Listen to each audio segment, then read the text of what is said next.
ಇವತ್ತು ನಮ್ಮ ವರ್ಧನಹಳ್ಳಿ ತುಮಕೂರು ತಾಲೂಕು ಕೂಳೂರು ಹೋಬಳಿ ವರ್ಧನಹಳ್ಳಿ ಗ್ರಾಮದ ನಮ್ಮ ಮನೆಯಲ್ಲಿ ಇವತ್ತು ಸೋಲಾರ್ ಇನ್ಸ್ಟಾಲೇಷನ್ ಮಾಡೋದಕ್ಕೆ ಅಂದ್ಬಿಟ್ಟು ಮೊಹಮ್ಮದ್ ರಫೀಕ್ ಅವರು ಆಗಮಿಸಿ ಈ ಒಂದು ಸೋಲಾರ್ ಇನ್ಸ್ಟಾಲೇಷನ್ ಮಾಡಿದ್ದಾರೆ.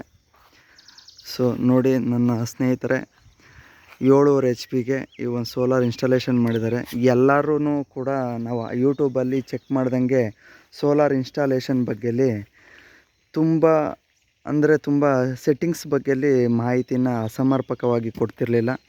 ಹಾಗಾಗಿ ನಾನು ಸಮರ್ಪಕವಾಗಿ ಕೊಡಬೇಕು ಅಂದ್ಬಿಟ್ಟು ಮೊಹಮ್ಮದ್ ರಫೀಕ್ ಅವ್ರನ್ನ ಕೇಳಿದಂಥ ಸಂದರ್ಭದಲ್ಲಿ ಅವರು ಸೋಲಾರ್ ಇನ್ಸ್ಟಾಲೇಷನ್ ಪ್ಯಾನಲ್ನ ಯಾವ ಥರ ಜೋಡಿಸ್ಬೇಕು ಅಂದರೆ, ಒಂದು ಪ್ಯಾನಲ್ ಈಗ ಸ್ಟಾರ್ಟಿಂಗಲ್ಲಿ ಒಂದು ಪ್ಯಾನಲ್ ಬಂದರೆ, ಈಗ ನೋಡ್ತಾ ಇದ್ದೀರಾ ಸ್ನೇಹಿತರೆ, ಈಗ ಇದು ಸ್ಟಾರ್ಟಿಂಗ್ ಪ್ಯಾನಲ್ ಏನಾದರೂ ಈ ಥರ ಪ್ಯಾನಲ್ ಬಂದರೆ ನೆಕ್ಸ್ಟ್ ಪ್ಯಾನಲ್ ಬಂದು ಉಲ್ಟಾ ಬರುತ್ತೆ.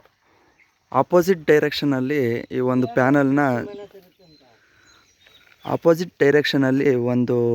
ಪ್ಯಾನಲ್ನ ಜೋಡಿಸೋದ್ರಿಂದ ನಮ್ಗಳಿಗಾಗಲಿ ಮತ್ತು ಅವ್ರಿಗಾಗಲಿ ರಿಸ್ಕ್ ತಪ್ಪುತ್ತೆ.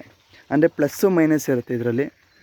ಸೊ ಹಾಗಾಗಿ ಆಪೋಸಿಟ್ ಡೈರೆಕ್ಷನಲ್ಲಿ ಸೋಲಾರ್ ಯಾರು ಅವ್ರು ಓನಾಗಿ ತಗೊಂಬಂದು ಜೋಡಿಸ್ಕೊತಾರೆ, ಅವರು ಆಪೋಸಿಟ್ ಡೈರೆಕ್ಷನಲ್ಲಿ ಜೋಡಿಸ್ಕೊಳೋದ್ರಿಂದ ಸೊ ಇನ್ಸ್ಟಾಲೇಷನ್ ಮಾಡೋದಕ್ಕೆ ಬರೋರಿಗೂ ಕೂಡ, ಸ್ವಂತವಾಗಿ ಹಾಕೊಳೋರ್ಗೂ ಕೂಡ ಒಂದು ಯಾವುದೇ ರೀತಿ ತೊಂದರೆ ಇರೋದಿಲ್ಲ ಅಂತ ಹೇಳ್ತಾ ಇನ್ನೊಂದು 2 ಮಾತುಗಳನ್ನ ಮುಗಿಸ್ತಾ ಇದ್ದೀನಿ ಸ್ನೇಹಿತರೆ. ಈ ಒಂದು ಇನ್ಸ್ಟಾಲೇಷನ್ನು ಇವತ್ತು ಮುಗಿತಾ ಇದೆ ಕಾರ್ಯ. ಇವತ್ತು 9 ಗಂಟೆ ಒಳಗಡೆ ಈ ಒಂದು ಮೋಟ್ರನ್ನ 7.5 HP ಮೋಟ್ರನ್ನ ಆನ್ ಮಾಡ್ತೀನಿ. ನೋಡೋಣ ಸ್ನೇಹಿತರೆ ಹೇಗೆ ಬರುತ್ತೆ ಅಂದ್ಬಿಟ್ಟು ಮುಂದಿನ ವಿಡಿಯೋದಲ್ಲಿ.